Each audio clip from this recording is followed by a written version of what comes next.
Hello and welcome to the first ever edition of the Hot Corner. I'm Pat Pitts. Alongside me is John Franklin. John, how you doing tonight? Pat, I'm feeling great. I'm ecstatic that we finally get this show on the air. I'm so excited to get it going. Absolutely. I'm excited to talk about some baseball, softball. They are both making playoff pushes. Both, coincidentally, 7th in the MAC. They're both making a playoff push as they face off against MAC foes in the coming schedule. John, we'll start with you. Do you see this team making a playoff push? We'll start with baseball. Well, Pat, on the baseball diamond, this team looks very good. You know, they're 7th in the MAC. They've had some pitching struggles of late, giving up 24 runs to Albany. Granted, they did score 14. They did score 14, but pitching has been the problem. They're 4-5 in the MAC. They're 13-21 overall. But in the MAC, there's only 2 teams above 500 overall. So you could say that there's a lot of struggles in the MAC overall. But the person who I really want to hear from on this is my good friend Kyle Levasseur. We're going to bring him in right now. Kyle, how are you doing? How are you feeling right now, my friend? Guys, it's great to be here. I'm so excited that the show is finally getting started, and can't wait to talk some baseball and softball. Well, Kyle, you know, Pat and I were just discussing the current MAC standings, how things are going. How are you feeling about this team? Do you think that they could potentially make a playoff run? Well, like you guys said, they're 7th in the MAC right now. The top 6 will make the playoffs. No, they're not going to make the playoffs. 24 runs in any game at any level. They're facing an Albany team that's 14-19. They're nothing special, and they allowed 24 runs to them. Yes, it's an out-of-conference game, but it's not a great team. Albany had lost to Marist, who's, I believe, 2nd or 3rd in the MAC. So they shouldn't allow 24 runs. The pitching is a problem. It's so key, for any team come playoff time or the end of the regular season. Pitching will win you championships. I see them finishing 7th.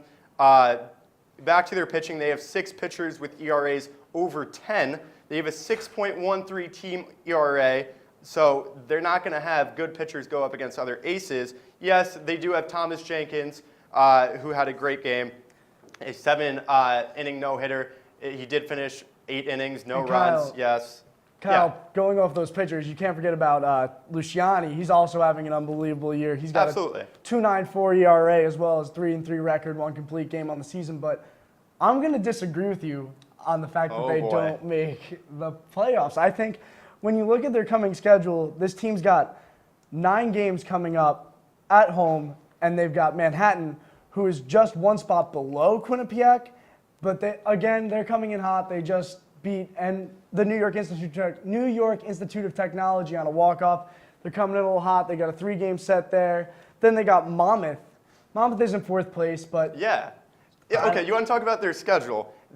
So the 3 teams really on the bubble right now in the MAC are Quinnipiac, Niagara, and Siena. Quinnipiac has the toughest schedule out of all of them, and they're last out of all those 3 teams. Yes, they face Manhattan and Ryder, 2 teams that they should have a good chance of beating, but then they have Monmouth, Canisius, and Fairfield, who are 3 of the top 4 teams in the MAC. I was going to bring that up.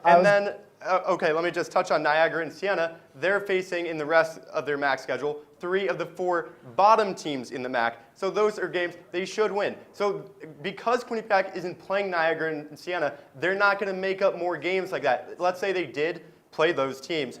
They are going to make up more ground. But because Niagara and Siena are going to play in games that they should win, it's just going to be an even tougher hill to climb. I totally agree with you. The back end of their schedule looks unbelievable. They have to go on the road and face the top 2 teams in the MAC in Fairfield and Canisius.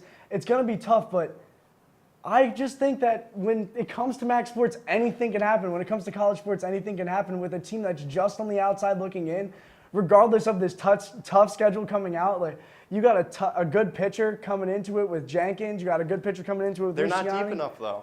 I mean, Fair they only enough. have 2 legitimate pitchers. They need to be deep. Like I said, a team ERA of 6.13. Their bullpen, it's been flat out terrible lately. They have 5 relief pitchers with ERAs over 10. I mean, you're in games like this that matters, teams are going to ramp their game up, especially against Quinnipiac, who is expected to finish 2nd in the MAC, okay? Teams are going to ramp their game up even more, and towards the end of the game, I don't think their relief pitchers are going to be able to handle that pressure. All right, going off of this topic, I do agree with John that their pitching isn't that deep, but I do think they can make a playoff push. I was at all 3 games, this weekend. I did see there was a little pitching woes. Vargas did have his struggles trying to find the strike zone early on. But this is why I like you. Yeah, this is why I like thinking the best with because you. he doesn't bring up the 24-run game. Okay, I got you guys. Well, the thing is, Have your little bromance over there. What we see is that, Osage came into relief and had a great game. And, they also did well pitching other than Jenkins. Relief pitchers did well this weekend, and we see that. But moving on to our next topic, this weekend in Iona, we're going to forget about the Albany game for a little bit. There's a lot of players that stepped up in the role. Who are your impact players, John? Well, let's bring Kyle back into it because I want to have this conversation with him as well. Kyle, my step-up player is Thomas Jenkins. Oh, boy. Jenkins has played out of his mind on the mound, in my opinion, in his last few starts. He's got a 3.22 ERA. That's looking pretty good. That's second on the team. He's 3-4. That's a rough record, but whether or not they get the bats going in a given situation might be the difference in those losses. He's got 50 and 1/3 innings pitched, the lowest batting average against on the team with a 243. I think he's the biggest thing in a playoff scenario, in my opinion, is that your one starter in Luciani is going to be the guy they're going to throw in the first game they want to get that first win. But it's going to come down to those pitchers in the middle games, those key games, whether or not they go up 2-0, 1-1. It's a different game that they're going to have to play. And that being said, I think it's going to come down whether or not Jenkins is going to perform in a playoff situation like we saw him do when he went going into the 8th inning, had a no-no against Iona. It's going to be interesting to see how it plays out. Who you got? John, there's no denying Jenkins has been excellent as of late, but I can't take someone that's on the field, 1 out of every 3 games. I got to go with Matthew Batten, the kid they call Matty Bats, because that's what he's been doing all year long. He leads the team in batting average with a 338 batting average. He's a 5-tool player, really. I mean, for his size, the kid's got power. He has 2 home runs this year. He has 11 stolen bases. That's good for second on the team. And he's a solid fielder at shortstop. He's really the leader on that team. He made a season-saving play that still gives them a little hope. You're going to catch a little glimpse of that one, right? Yeah, we'll get that later with our Triple Crown segment. But he did have a huge play against Iona. It was a bang-bang play at first in the hole in the 8th inning. We'll see it later. But he's just the leader of the team. You're going to see him every game. He leads the team in at-bats. He's really the spark plug of that team. I just can't put as good as Jenkins has been, I can't put a pitcher up there as the most impactful player when he's not on the field every game. The only way I can disagree with you, Kyle, is the point that I brought up earlier, and that's, granted, the man they call Matty Bats has been very strong. I'm not arguing against him in any sense. He is going to be an impactful player come playoff time. No arguing you there. Yeah. I just think that the importance of Jenkins in a situation where, let's say Luciani gets out there, if they get the win and they're going to pitch Jenkins the next game, he's going to have to get that win and go up 2-0. That's going to be key moving forward in the series. If they get the loss, that's even bigger on Jenkins when he comes into pitch in that second game, because then it could be the difference of them going down 0-2. It's going to be very interesting to see how it plays out, to say the least. Yeah, I mean, I'm not questioning Jenkins' skill at all. It's more of how much you're going to do on a day-to-day basis. But I agree with Jenkins. He's a good choice. Yeah, I have to step in here and say that I do have an impact player of my own. I say, sticking with Kyle, someone who plays day in and day out, has started every game this season, and that is Rob Pescatelli. Just a couple of stats here. He is second in average behind Matty Bats. He's first in runs. He has, funny stat, he has 30 walks. He's been walked 30 times this season, which is insane. Got an on-base percentage with those walks? He does. He 490 leads the team in on-base percentage. So, he's the guy who knows how to get on base, and he will, cause a little havoc on the base paths. John Delaney loves that small ball type of play. We'll see with him, and, I just love watching him play. Coming up, we will talk a little bit about softball and their chances at a playoff run, and we got our own Triple Crown. Stick with us. The freshmen this year have stepped in and really just eliminated that problem, doing the right plays at the right time. I mean, it certainly seems like an uphill battle for this team, but Trisha Fabi is one of the best coaches at this university. Bobcats hosting Arizona State. We'll start with this power play. But she's strong. Good Lord, I saw her lifting one time. She could squat 3 of me. Like, Oh, well, 7 of me then.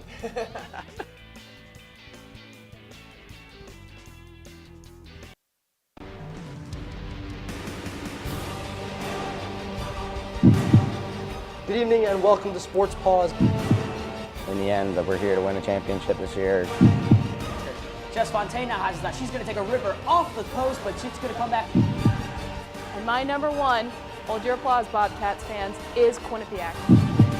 All right, Victoria, you know what time it is? It's top 5 plays of the week. My favorite time.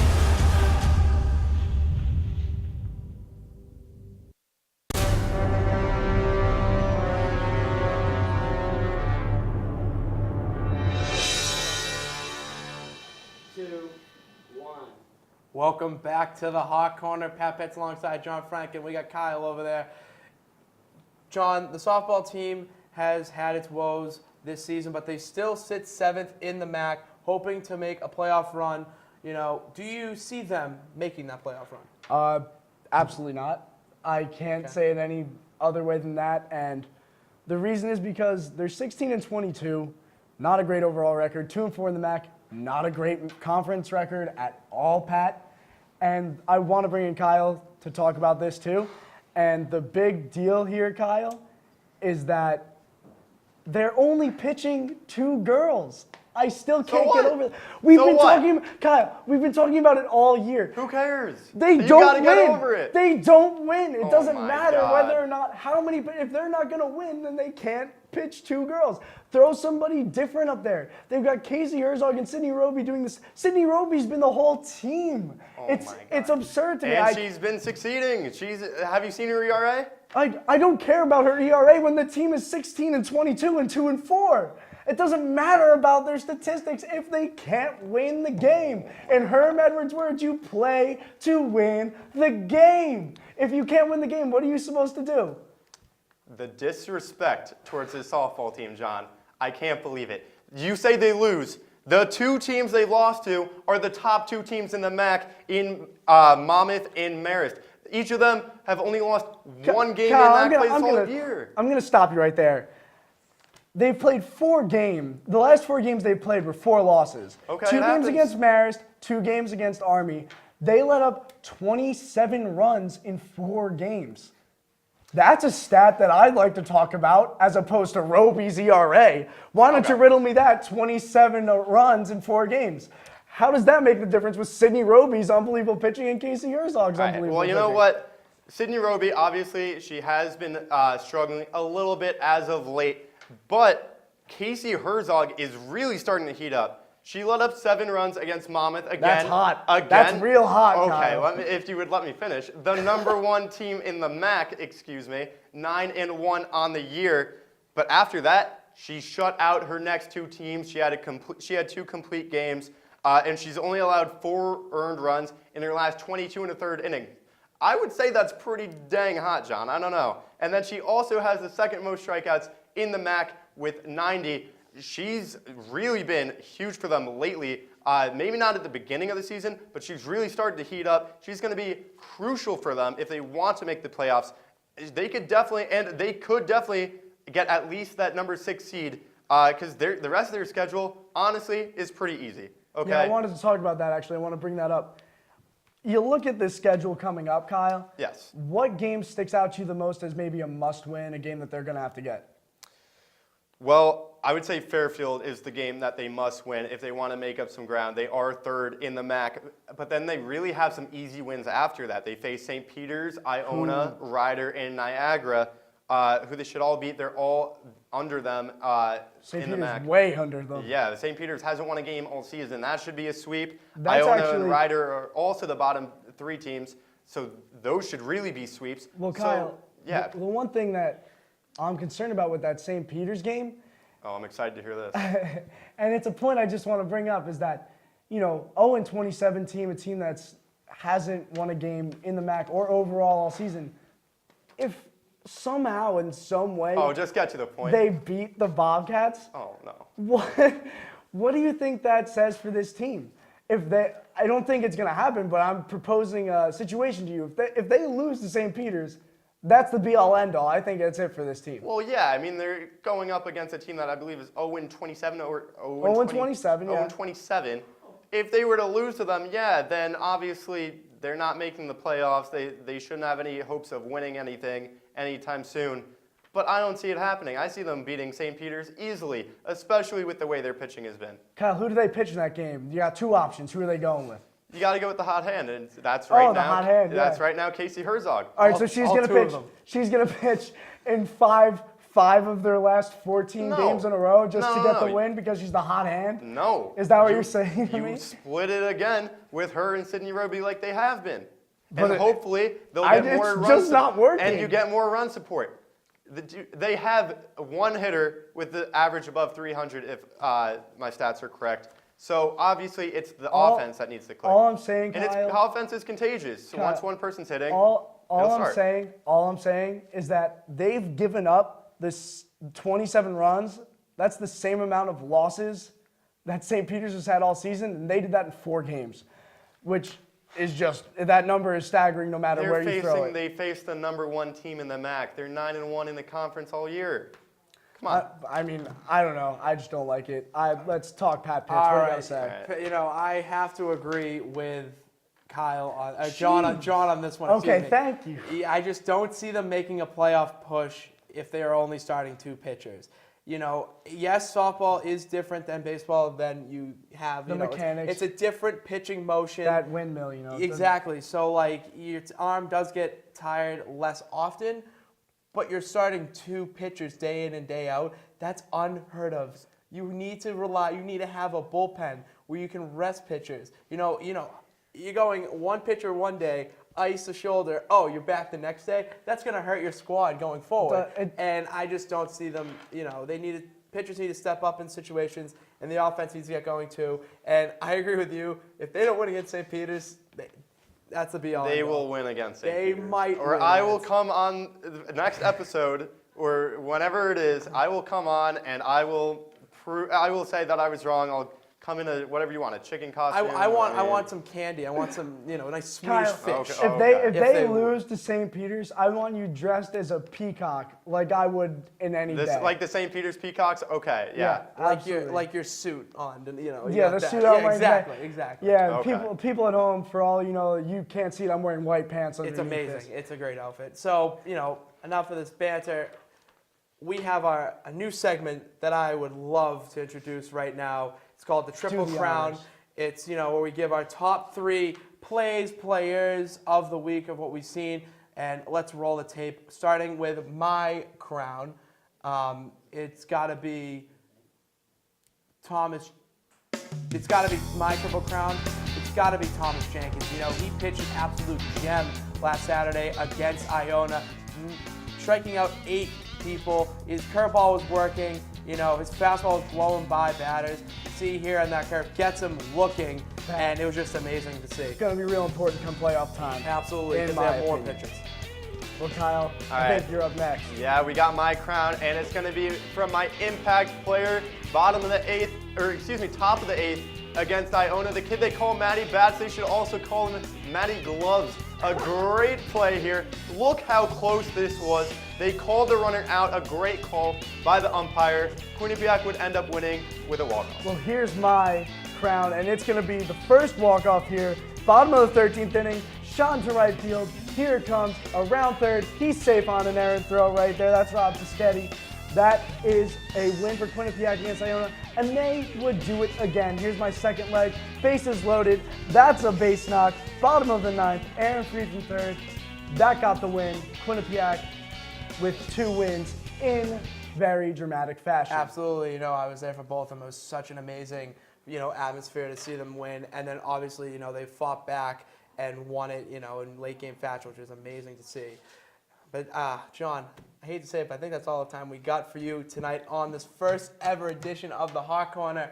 For more information, follow us at Q30television.com and follow us on Twitter at Q30sports. And we're also on Snapchat now at Q30 Television, so check us out on Courtesy that. of Shannon McCarriston. Absolutely. And we got an Instagram as well at Q30 Television, where you can find all photos from behind the scenes and us on the desk before we go off. And it's a great follow. I follow it. You follow it. Definitely take a follow. Well, that's it for us here at the Hot Corner. I'm Pat Pitts. He's John Franklin. Have a great night and a pleasant tomorrow, Bobcat And don't Nation. forget about Kyle Levasseur. Oh, thanks, guys. Thanks.